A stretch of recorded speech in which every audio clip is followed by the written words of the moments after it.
All right, Reggie Wright, how you doing, man? Good. How you doing today? Good, getting it in, man. All right, man. Keep up the good work. Yeah, thank you, man. Well, let's do a quick background for the people who might not know, man. How did you meet Suge, and how long were you working with Death Row? Okay. We was childhood, friends or associates. I wouldn't call us, hanging out like, bosom buddies every day, but we definitely knew who each other were, and we, played on different sports events in the community, recreational events in the community that where we was either on the same team or opposite teams. But we did play high school football together at Linwood High School. Oh, okay. Yeah. Okay. And how did you start working for Death Row?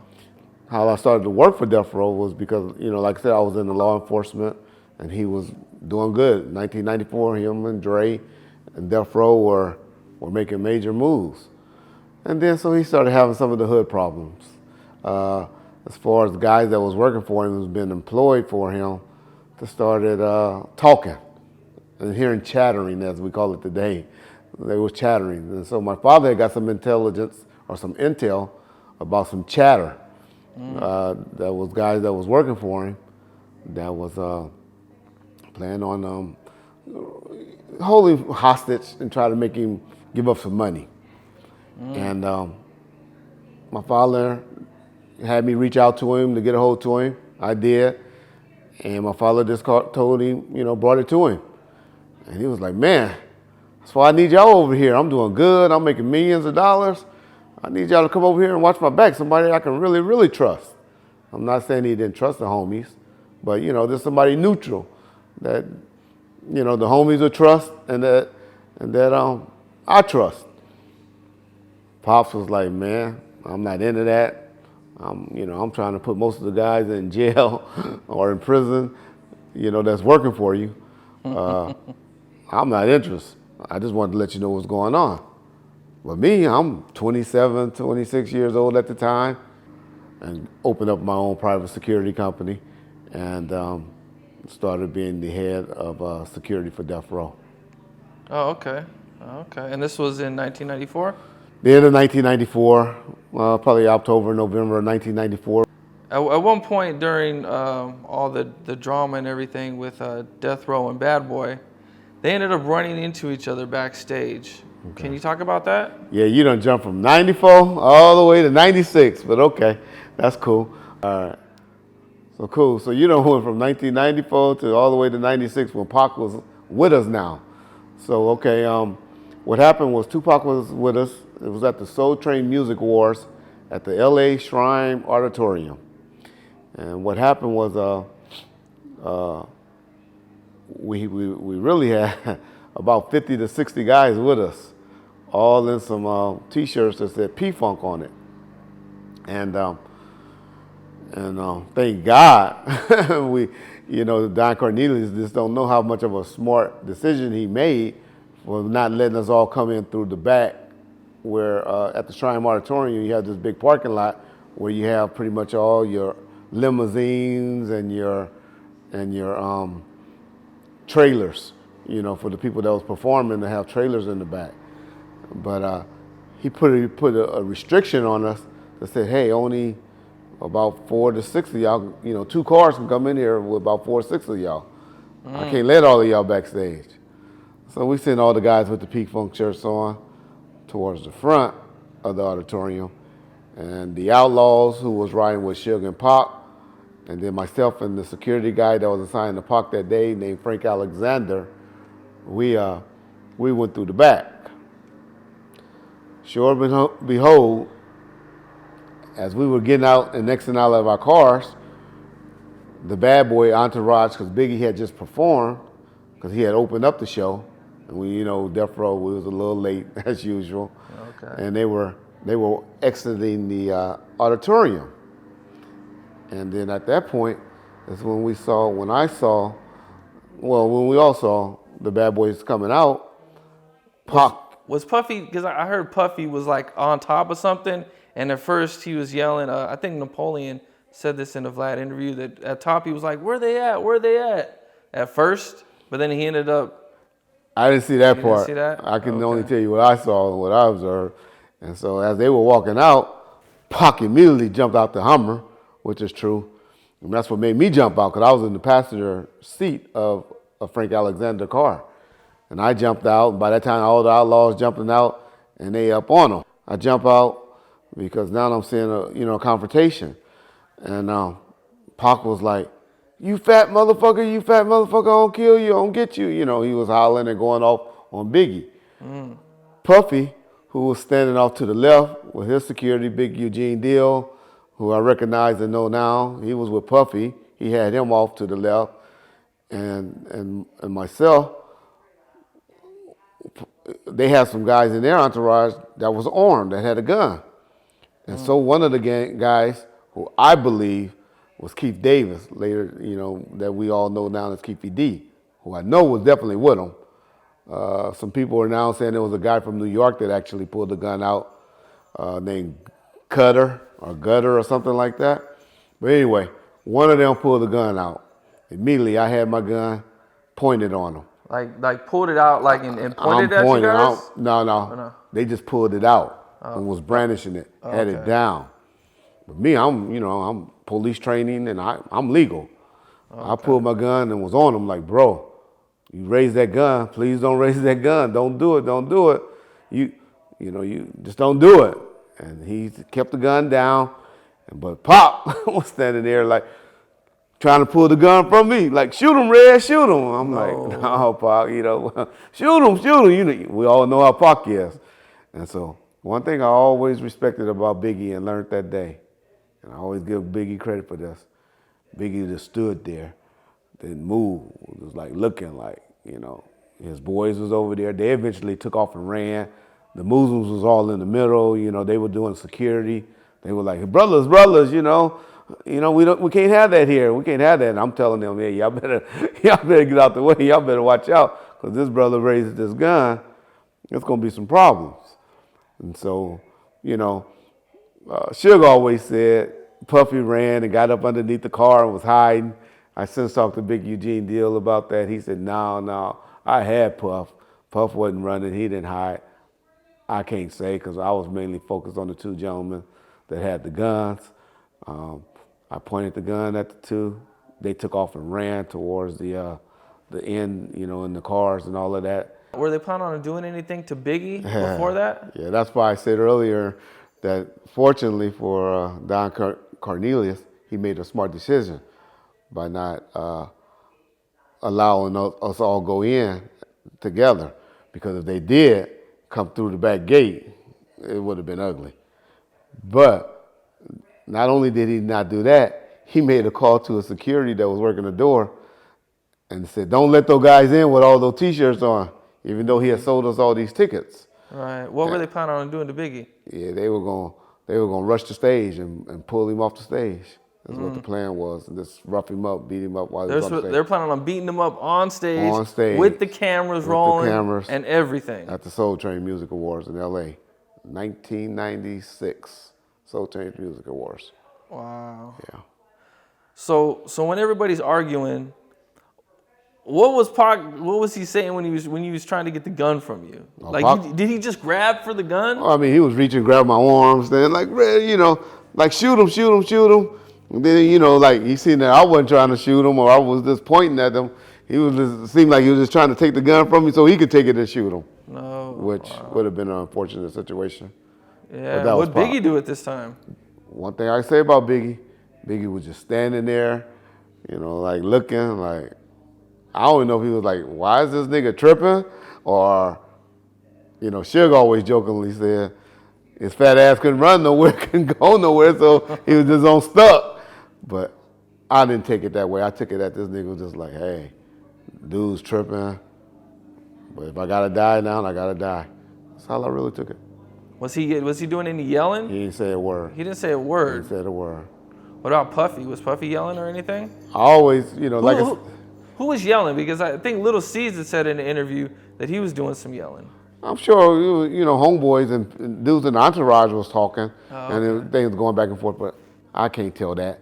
I'm focused on these two guys that, that was over there by Big with the gun.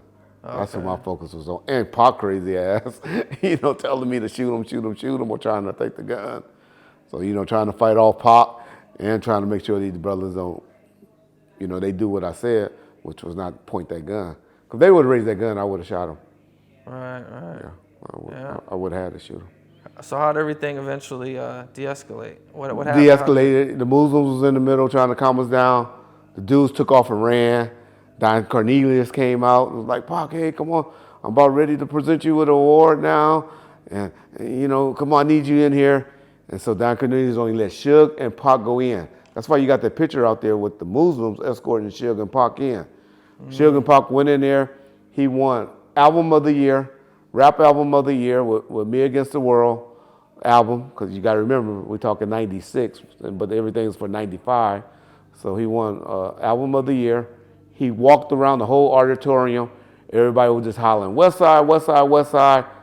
And we walked out and left because they wouldn't let our homies in at the front door. What was your guys' plan if Tupac had to go back to jail? Well, we didn't have a plan, but our plan was for, to continue for him to make money. That's why we had so many songs done and so many videos getting done quickly. If y'all notice, we did a whole bunch of videos and stuff like that. But Tupac had no intentions on ever going back to prison. I have even heard him personally say that if he had to go back to prison, before he goes back to prison, he would have one of the outlaws shoot him in the head because he had no intentions on going back to prison. Can you take me through that conversation? How does something like that come up? Oh, he was always asking, hey, how's my pill going? Am I gonna have to go back? Y'all just need to tell me, if my pill not looking good, I don't have to go back to prison? 'Cause I ain't going back. You gotta remember he had disrespected and talked about and dissed the correctional staff at the prison. And he was like, I'm not going back to prison. I'll have an outlaw shooting me in the head before I go back to prison. Oh wow! I read in a New Yorker article that I guess a lot of prison guards were threatening him when he was in jail. He had a hard time in prison. Okay. He had a hard time in prison. Who all was there when he would say that? Everybody? Would he say that openly in front of everybody? No. That would just be conversations with me, Suge, or his attorney, David Kenner, who was handling the appeal bond at the time. What would Suge say when he'd say something like that? You don't take nothing like that serious. You're going to be all right. This always encouraging. Everybody was always encouraging about the outlook on your appeal bond, on the appeal bond. Oh, okay. Did the Outlaws did they ever get word of this? Not to my knowledge. Oh, okay. Do you think he was serious? With Pac, you never know.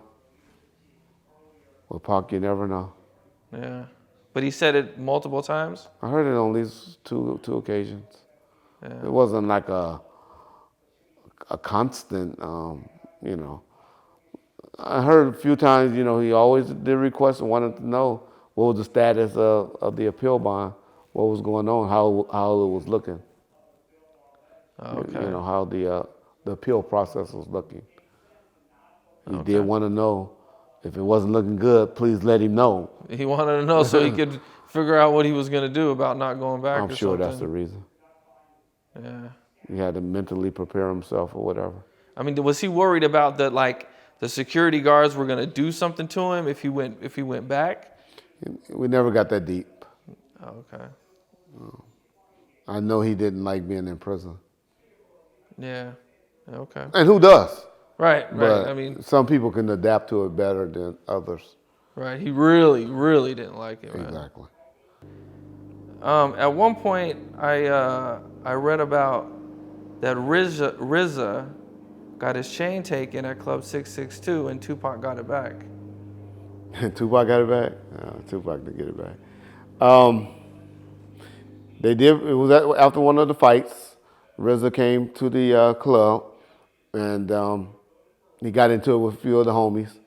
My security and I are actually the ones that took him and escorted him out. It wasn't Did like he fight? It wasn't like I said. It wasn't like he got into an incident back in the VIP room at the Club 662, doing that melee. I'm sure one of the homies, because that's what they do, snatched his chain, and We gave him to the police because I had the police working the front door. We took him out, gave him to Las Vegas PD. They took him away. But he came back, so they must didn't have him arrested. Once he calmed down and everything, he came back that night saying, hey, my chain got taken. And I think a day or two later or that night, Suge, found out who had the chain and got it back to him. Oh, okay. Yeah. And I'm sure it was because of Tupac saying, hey, RZA complaining about his chain got snatched and all of that. We didn't know who he was. It was just a commotion that went down. I didn't know who he was when I had him taken out. Oh, okay. Oh, so when it happened, nobody knew who he was. It was just some dude that was in the back. Tripping. Oh, okay. Yeah. Oh, okay. What happened when Bobby Brown had a hit out on him? Bobby Brown, you went back, you jumping around. You went back to 90, 91. All right. So Suge used to work for this big promoter. He's now a major box promoter named Al Heyman. He's Floyd Mayweather's, kind of promoter, or business partner. That's what they call each other. Yeah. Floyd say he's independent. So he's his business partner. But what happened was Al Heyman used to do the Budweiser Superfest concert promotions. And he did a promotion called Scream. He did this tour with, it had Albie Shore on it, who was the headliner then, and Bobby Brown. But Bobby Brown was like, I can't go on no tour right now, Al Heyman. These niggas is trying to, rob me. These niggas, they got a hit out for me.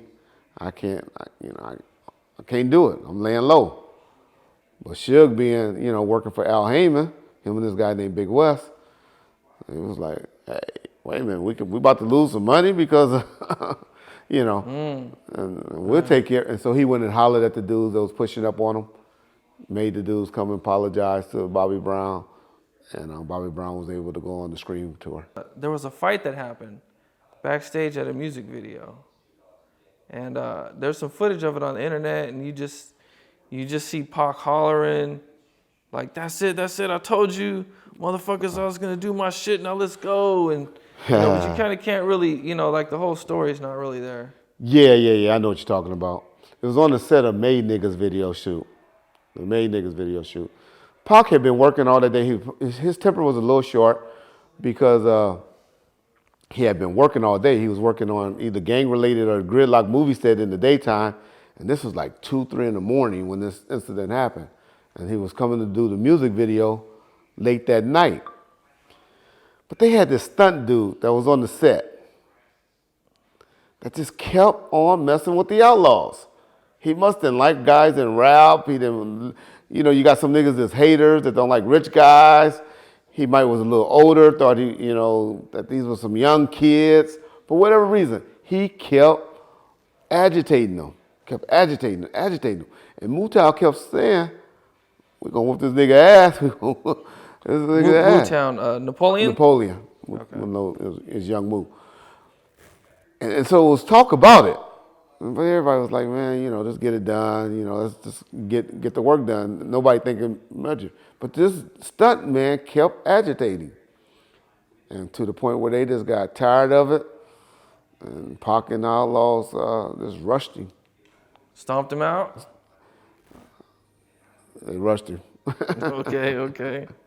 And what'd the guy do? After my security broke it up, got everybody out. We fired him, got him off the set.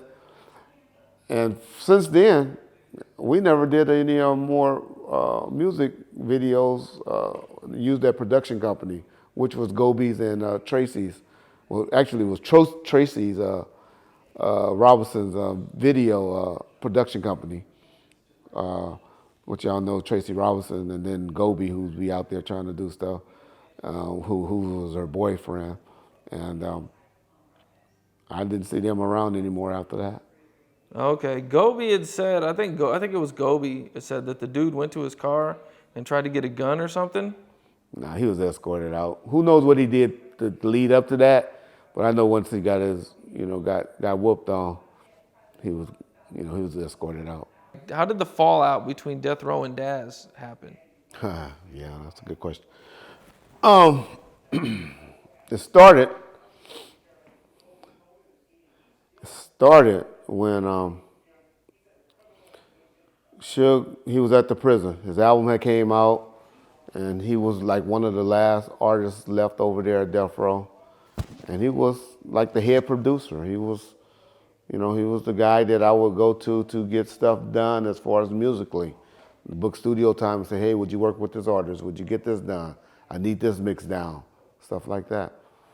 Because at that time, we was mainly just doing Tupac stuff and songs on soundtracks and stuff like that.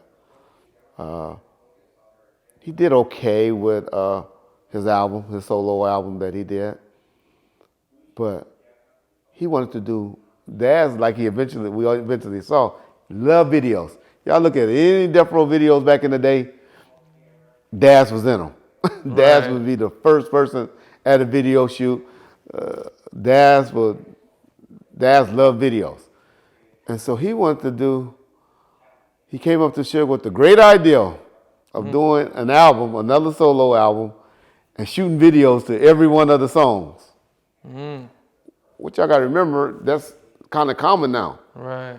Back in 1998, 99, videos was $300,000-$500,000. We didn't have cameras like this to go around and do stuff. You had to have a whole production staff.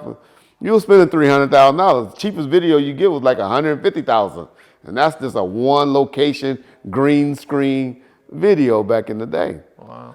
So Daz wanted to do video, but the cameras was coming out. And so he was like, I can get a video to every song done for about $20,000 to $25,000 each song.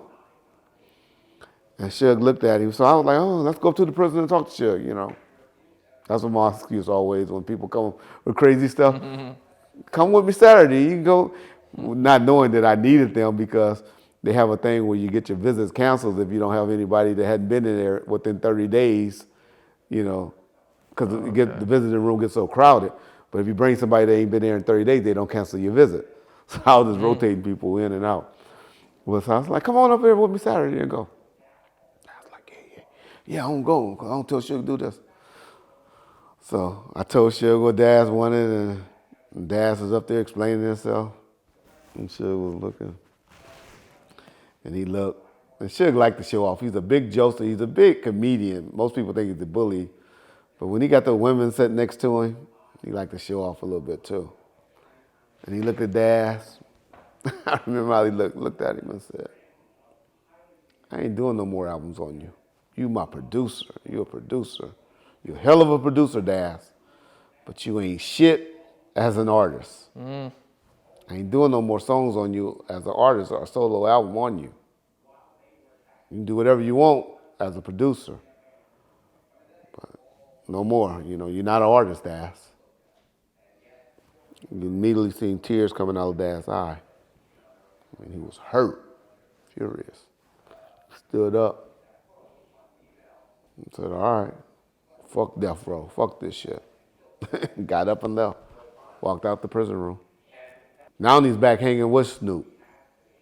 We still was trying to do him. I was still, because, I was trying to work with him and deal with him. And I was like, hey, Daz, we still want to work. It might sound so crazy. I don't do another video because Daz love videos. So I know teasing videos in front of him, get him back right. Daz, come on, I'm going to get you a video. I'm going to get you a video for it might sound so crazy. Got the budget. Got you $350,000 or whatever, $300,000 budget. Nice video. So Daz was going to do it at that time. But he's still back with Snoop now. And Snoop with Master P. And they were doing a show at the Universal Amphitheater. And so we went over there. And I really, believe and I really know because at this time I'm trying to get Snoop back over there. Because I know he's not happy over there with Master P. So I go up there and talk to Snoop and tell him, hey, man, if I can get you out of the contract with Priority Records, if Suge can make that happen, I got $1 million for you to come back and be on Death Row. Because, you don't need to be over here with this country, motherfucker. Y'all ain't doing nothing. Snoop wasn't having it. Fuck Suge, he robbed me, he did this, talking shit. And I'm just trying to talk to him. But you know me, I'm always got 5 or 6 other homies with me. And they just over there trying to get weed. You know, Dog Pound niggas always had good smoke. They always had some good. They over there trying to get smoke from them and, you know, be cool. Because that's how they used to kick it back in the day. Snoop over there talking shit. You know, me and him having our little conversation. And then fuck Suge, you know, doing all of that. Daz over there, Priest, some of the, you know, Dog Pound dudes, there's a few of them over there. Trayvon was right there by me. They know the signal when I need somebody to be socked. Gave Trayvon that signal, and he bombed on Snoop. Snoop kind of fall, you know, go down, fall a little bit. And now it's going crazy because we're in like a back room, a green room at the Universal Amp. Those niggas running like bitches. That's how those Dog Pound niggas do. Running, took off. If Trey D and Big C Style ain't with them, they ain't nothing without them. They took off running. Daz and Snoop run straight to the motherfucking police station. Get arrested. Those of y'all don't believe me, do some research. It's in the newspaper. Ran straight to him, got arrested for having marijuana on him and all of that. And the rest is history on that. Was Master P there at all, or anybody Master from P the was Limit? there. They were on the stage, but Master P was the one that, you know, invited me. You know, I had just did business with Master P. You know, I had licensed some songs to him, let him, you know, Snoop be on some songs before the deal was done. He gave us $100,000 for that. You know, me and Master P had did business together. I had, you know, doing the deal with getting Snoop. Black folks hate when I say sold. That's a word we don't like to serve. But having his rights assigned to Priority and Master P. You know, so I did all that. So me and Master P had a working relationship. The dude that was like the vice president of Priority, me and Brian Turner. But the dude, you know, Mark Benish, who was actually there. I remember Mark Benish, he just put a chair over his head and was ducking. He was so scared when that happened. But yeah, they were there, but they were on the stage. But they invited us back there and told us, hey, they need to holler at Snoop. And he took all his soldiers with him, you know, his No Limit soldiers and left. So they, you know, those are homies. They need to holler at each other. They got some business to take care of. So that was pretty much what he did. Now, he's pissed the next day when he called me because the commotion and the noise and the slamming and people, you know, running, it made the show get canceled. And he was filming a live concert. And so that made the show get canceled. And he was like, Red, what's up? You come here, I invite you as my guest, and you know, y'all disrupt my whole show, costing me, you know, hundreds of $1,000s for, you know, trying to do a live show and a live taping. And I was like, man, that was your boy the one acted like a bitch and took off and ran. So needless to say, that's how that. So did you guys end up working with Daz? Was Daz after that? Big C Style. He tried to get us back together, and you know, because we were gonna do a label where we did. Y'all might have saw the artwork where it was called Bloods and Crips, like United. We had a red rag and a blue rag. Yeah. We did it in a Source, or I did it in a magazine or something like that. But we never did anything where Big C Style was, you know, was trying to do something with Big C Style. But that's how I ended up getting Crooked Eye from that deal.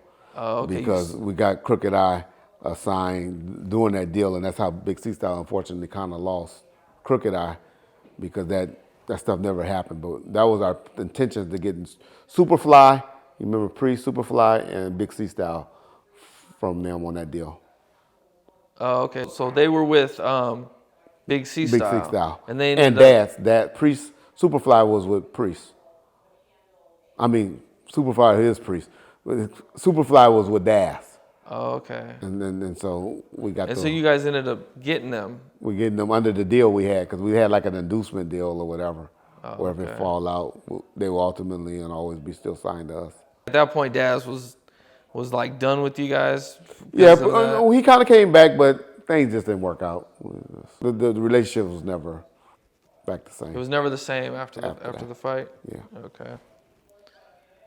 And that was his cousin, so I suspected, At the 1999 Source Awards, Death Row had a run-in with Eminem. I had interviewed Eminem's bodyguard recently, and he was saying that The way they had it set up, the bodyguards could not sit with their artists. You had to stand off to the side. But the way they had it set up, they strategically had certain people sit with certain people, knowing that it might be a beef or not be a beef. You would think they would sit them on different sides of the auditorium, but they didn't. Right. So M was walking to his seat. I'm standing off to the side, and M was cut off on his way to his seat, and all these guys in red shirts surrounded him. Actually, what happened was, that's when I always said I saved Eminem from getting an ass whooping. But they were actually coming down, and he was with Jimmy's Iovine assistant at the time. The bodyguard wasn't nowhere around, so that may make sense. I never knew why. But he was with a guy that I knew that I dealt with a lot because, I had to deal with Interscope Records because I eventually started running Death Row Records from 1997 to about 2002 while Suge was in prison. And so I was the general manager for Death Row at the time. And so, I knew the guy that actually discovered Eminem. So everybody give Dre credit for discovering Eminem. I can't think of his name to save me right now. But he's the one that actually found the demo, because everybody was always mailing in demos to Interscope. Or even it might have been at one of those showcases. I forget how they found him. But he the one that told Jimmy, hey, we need to sign this guy. We need to, check into this guy. Jimmy, took it, listened to it, and he the one that eventually gave it to Dre when Dre was trying to get some more money because he was unrecouped and Jimmy had no way to give him any more money. And so he said, hey, here, go and try to see what you can do with this guy. But anyway, so they were walking down the aisle at the Source Awards, probably going to his seats. He had probably just came from performing or whatever. He was escorting him to a seat. My guys that were with me in the entourage, because we was kind of sitting to the back, because, we ain't had no more stars. The only thing we had there, I think we had the Dog Pound present award and Daz and Corrupt. So we really had no seats towards the front, but we was kind of in the middle. And Eminem went walking past us. They saw that he was with Dr. Dre, because we didn't have no beef with Eminem. Suge actually liked Eminem, thought he was a hell of a rapper, funny, comedian, and I liked him. But they jumped up because he's associated with Dre and was about to beat him down. And that's when I noticed the assistant, that Eminem, and I jumped in the middle. Told him, hey, no, leave him alone. This ain't his beef. He has nothing to do with that. So that's all that happened. Okay. He had said that Suge wanted to sign Eminem. I'm sure Suge wanted to sign Biggie. Shit, he wanted to sign anybody. He wanted to sign Ja Rule. He wanted to sign anybody when they were hot. But, they discovered him. They discovered him. Nobody knew him until, Dre took it to another level, but M owes his career, I can't think, Justin, I can't think of the boy's name, but it was a Jimmy Iovine personal assistant back in the year when Jimmy got signed. He know who he is. That's who he got an Acura. I always laugh. Jimmy came up to the prison, and he said, "Yeah, I bought that boy an Acura for discovering this." And I always laughed. I was like, a fucking Acura, a $50,000 car, and Eminem selling all this stuff. You supposed to give him some points or something. You gave him an Acura, and he was like proud of that. Eminem got to be worth a mansion. A deal. Points. You make money off of him forever. Yeah. Yeah. Did Suge or anybody in the entourage feel like Eminem inherited Dre beef? Suge was in prison. Right. Suge wasn't even there. Okay. But go ahead. I mean, did anybody feel like that Eminem inherited their beef? Oh, hell yeah. Yeah? That's the only reason. The hatred for Dre. The jealousy for Dre or whatever. I guess towards the end of the night after they had gotten out of there, The death row that you. This is where it gets fucked up. Because the limo, death row, is still sitting out there waiting for us. Call the limo, tell the limo, pull up. We'll be out in 5 minutes. The limo pulls up. We're trying to get to the seat of the crowd. We're coming out. The limo's pulling off as we're coming out. Death row's behind us. So I'm like, shit. And so I told him, I said, man, whatever you do, paparazzi is out here. Take many autographs. Do many autographs you can. Do all the interviews that you can. I said, because these dudes are not going to do nothing to you while you're on camera. Yeah, With I remember death row? something about that. But, that was just their fear. They just didn't want no beef. They were outnumbered. Eminem probably just had 1 or 2 bodyguards. It wasn't like he had his boys, Proof and all of them with him. And so he D12 group or whatever.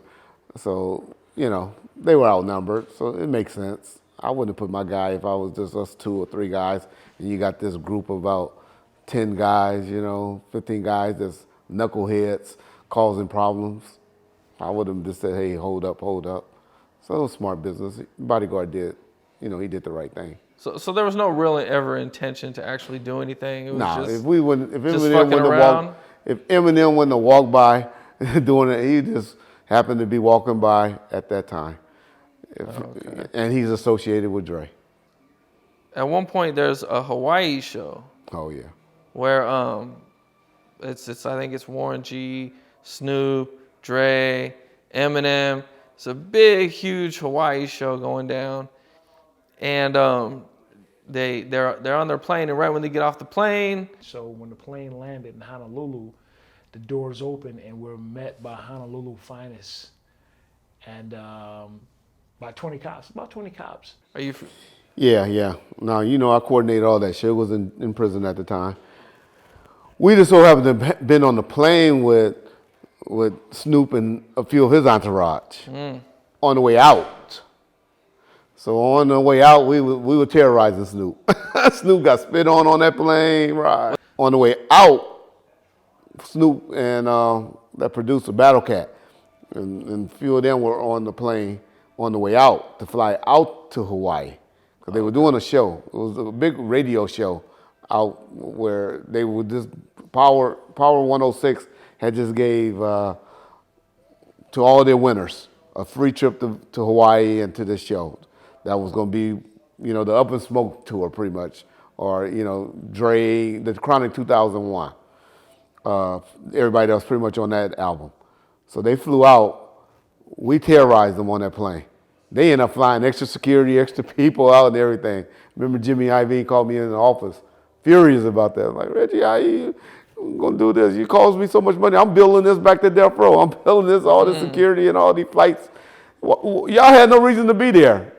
We was going there to make life uncomfortable for Dre and Snoop because that's when they were back reuniting. Right. So we went out there, but harassing Snoop, terrorizing, but he's short. I got about 10, 15 guys with me. I had guys from 2Ps, Pacoima.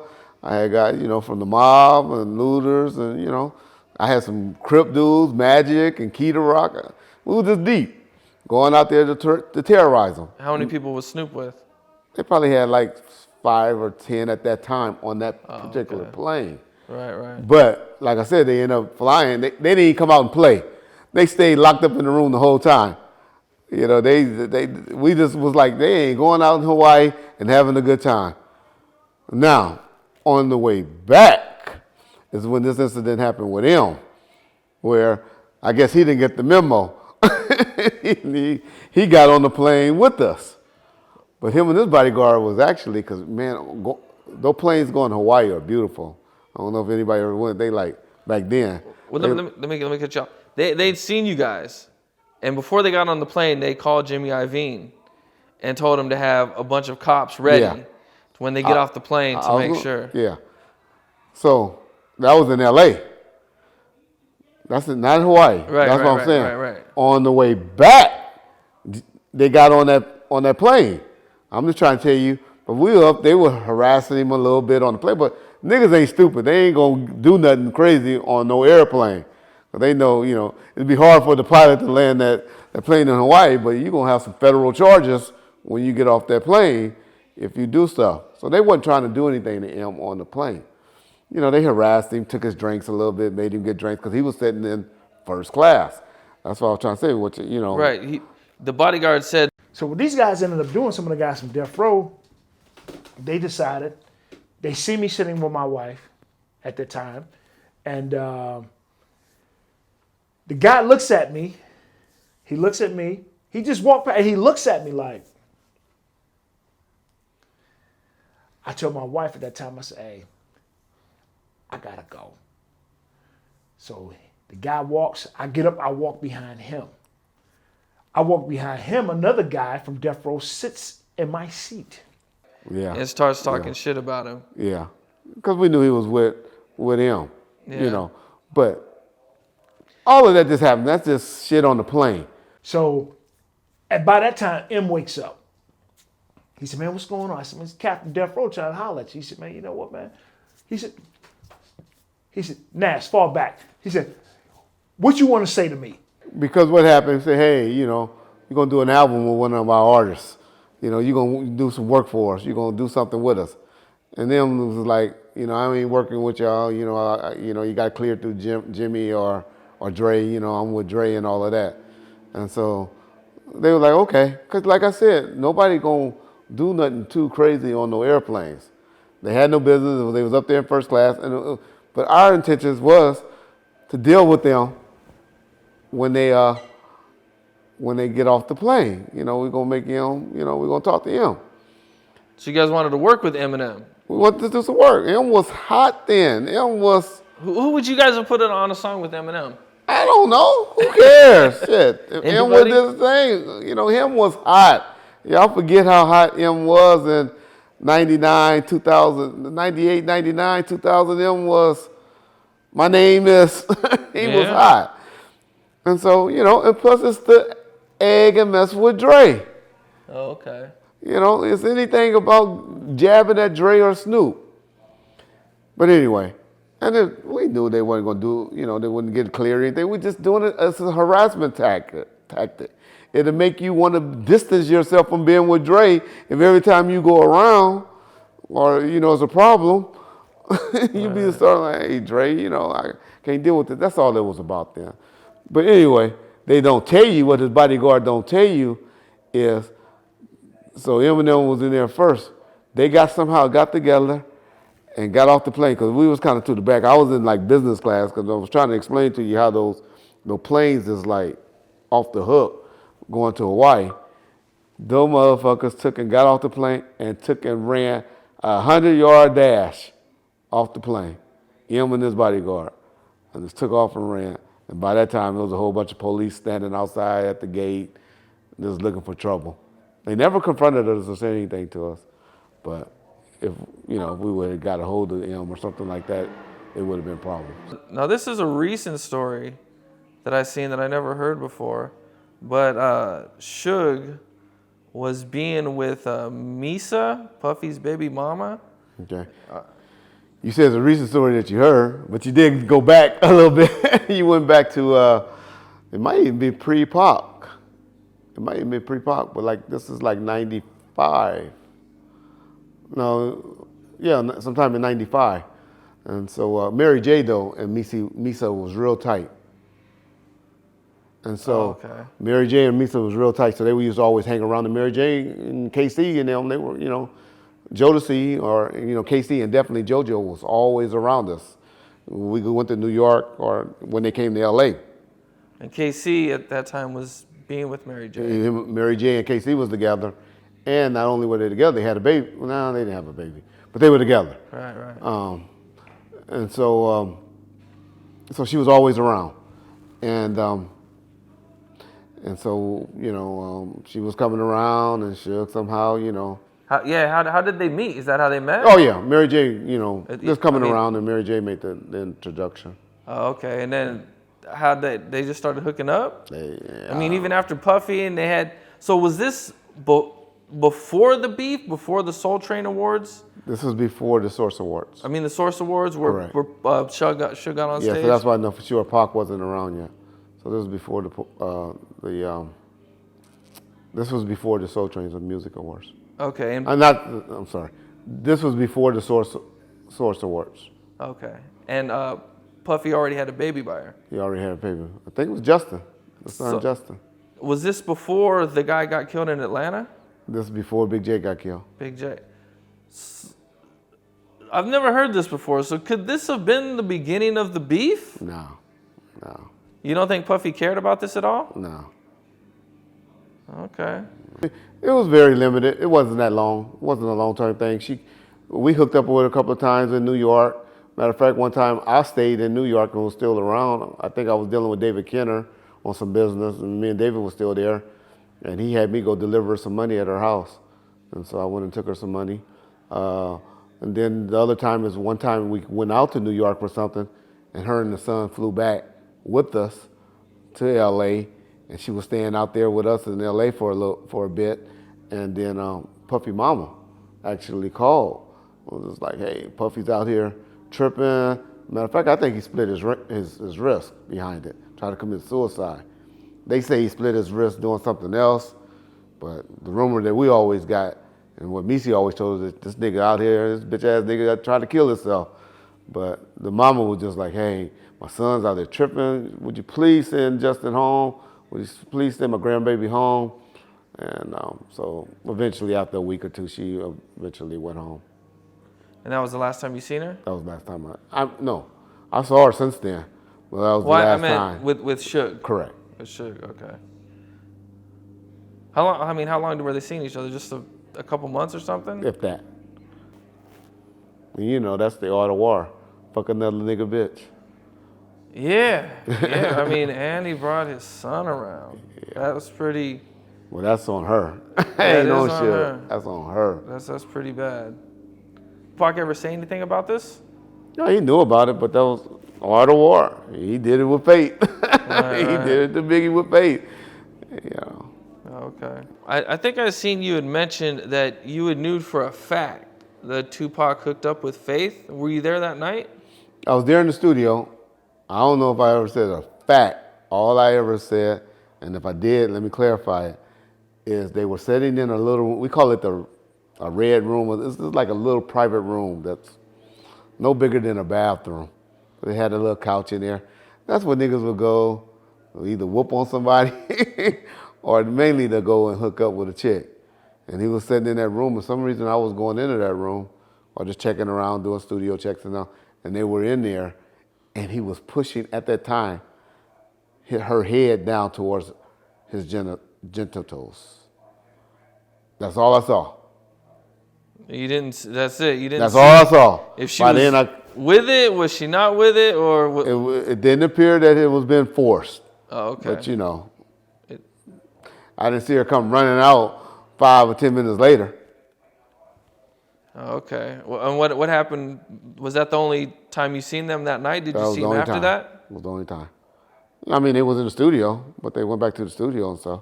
Well, I think she had mentioned that Tupac, in her book, I believe she mentioned that Tupac called her over to his hotel afterwards or something. Don't know about that. You don't know I wasn't, about that? his primary. I wasn't a security guy. I just hired guys to be his security. Oh, okay. All right. Oh, and it also, what songs did she record? Why They Call You Bitch. Is that the only one? That's the only one I know of.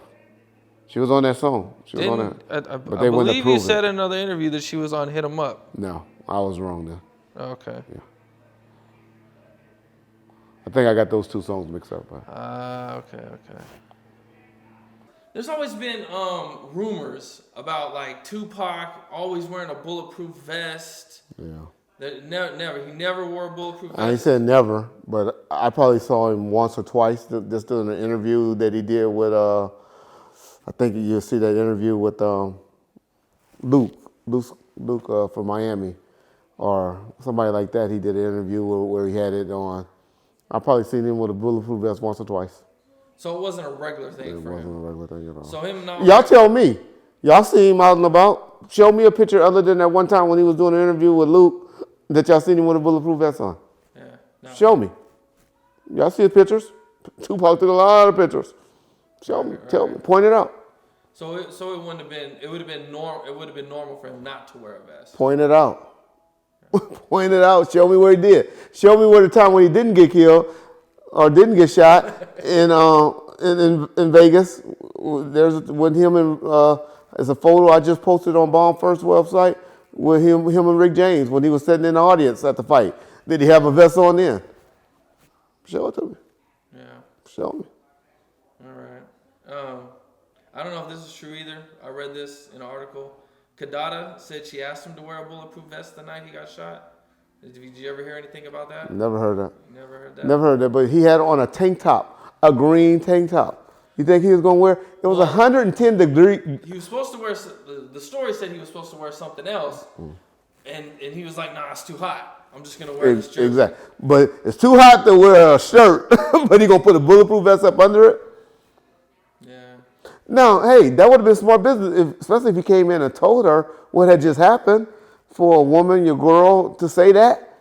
If I knew that what had happened just happened, the beat down and all of that inside the MGM, I might have stepped up some, precautions and stuff like that. So for her to make that statement, I'm not going to set up here and say she didn't. But the man didn't want to wear a long sleeve shirt. He put on a tank top. You think somebody can talk him into putting on a vest? A bulletproof vest? It was 110 degrees humid that night. And then knowing you're going inside of a nightclub. Don't make sense. Was there anything security could have did different that night? Could security... Could have been riding in the car with him? Or do you think anything like that would have made a difference? Setting back, money back quarterbacking, yeah. Tell him to stay his ass in the hotel. That's about it. Order a bulletproof car.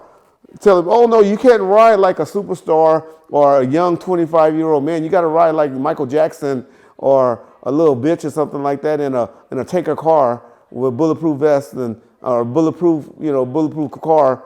You got to do that. No artist wasn't going to do that. They would have told you, man, get away from me talking that shit. I'm in Vegas. We out here about to have a good time. Yeah. We could money back. Could the Secret Service did anything better for JFK? Well, I mean, in hindsight, it's always... Hindsight's always 2020. Yeah. JFK was in a drop top, 63, with suicide doors, Lincoln Continental. I'm sure now, Secret Service would have been like... never ride in a car like that now. Ever again. Yeah. We live and learn. Shock G had said at one point Tupac had 4 hits out on him, 2 in LA and 2 in Oakland, and Tupac was like, and he told Tupac, and Tupac looked at him and was just like, I don't give a fuck. Exactly. Did Tupac? Were you aware of any death threats or hits out on him when he was with Death Row? No. None. I mean, nothing that we would take serious. I've never heard of anybody calling in any threats or anything, but. I ain't going to sit up here and say Hit 'Em Up wasn't out. Hit 'Em Up was out. When Hit 'Em Up came out, we was like, especially during that month, June or May, whenever it came out, we was like, okay, he came hard, because you don't really hear the music as a bodyguard or a security guy until it really get out. Yeah. And so when you're like, oh, he putting it out. This is some dangerous, this is some high stuff he's saying. So we was on point then, but as you do, you got relaxed. Security eased up. And, yeah. So when Hit 'Em Up came up, you guys were on high alert? He was on high alert, Okay. You guys actually didn't get any death threats or anything? Anything like Nobody that. Called in? No. Okay. Was Tupac planning on taking Nas off of Against All Odds? Yes. He did. What was that conversation like? What was he? We was at him and Nas. We had a thing after the MTV Music Awards. It was a big old park next door to wherever. I think it was Culver Park. It was a big park, popular park in New York. That was next door to where we had where the award show was held, and the big after party was in the park. So we was over there, and so it was like a run-in with Nas' side of the, his people, and the Death Row and the Death Row East people. That's when you see that you know, the footage with the Death Row East T-shirts and the Death Row East sign with all those people. So it was a big old incident in the park. And they all came together, but they talked it out like men. Pac turned around and they worked it out. And Pac turned around to Suge and told him, hey, you know, when we get back to LA, I'll take that verse off Against All Odds that I said about Nas. But unfortunately, you know, that was a week prior, actually less than that, 5 days prior to him being shot. Never got around to doing it. Did he ever say anything else about Nas after that? I think they were cool. After they talked, they were talking about doing some work together or something. They had got cool after that. They worked it out. Wow. Yeah. What was the reaction when you guys found out all of the songs were being leaked after he passed Oh, away? we was sick. I was sick. Back then, see, now motherfuckers leak stuff on purpose. Right. Back in the 90s, you treated your music like gold. I mean, you held on to that. You didn't have all these downloads with computers. I mean, most of our listeners and most people listening don't even understand that. What's a CD? Yeah, what's a CD? Exactly. But but even CDs, you didn't download. You know, you didn't have the capability of downloading them to the, you know, that was new. That didn't happen until like 98, 99, where you can go on the internet and download it to the CDs and stuff like that. Yeah, I remember the big record companies were suing people that was actually leaking it out to the different sites. They started suing a bunch of people. But my point is, you treated it like gold. You thought you was losing major, major money when stuff leaked out. How many songs got leaked? Over 80 to 90% of his catalog. Over 80 to 90% of his catalog got leaked? Do you guys have any idea who did it? I always believe, and we think it's somebody that worked inside the Pacific Archives, which was the place that held all the masters. You know, because everything was back then wasn't on the computers, what they have, Pro Tools and stuff like that. We didn't have that then. We did everything on those big reels. And so somebody had to go in there, get the DATs or get the cassettes, and download them. So somebody did a lot of work. Somebody did a lot of work to do that. Wow. And at one point, I guess C Murder had used the whole song? C Murder, rap. I can't think of the song. I don't know the song offhand right now, but he wrote word for word one of Tupac's songs, and they put it out on No Limit Records. They actually put it out? They put it out. It was distributed. Do you know what album? Do you remember what that I never, man. I don't know any of the No Limits music. I used to think it was a hoax that they were selling that many units. I guess people in the South was buying it and beating it up. Because I knew nobody in California that was riding around bumping on Ice Cream Man or none of that shit. Was the music copywritten? It was copywritten. I'm sure we could have sued or went after them or something, but I'm just saying we never did. Never wanted to sue. Yeah, never did. Yeah. Did you guys ever approach C Murder about that or anything? We never saw him. I think by then he started having his problems. We were dealing with stuff. There was so much going on. I might have seen a cease and desist letter over there or something, a priority or something. But I forget the business on that.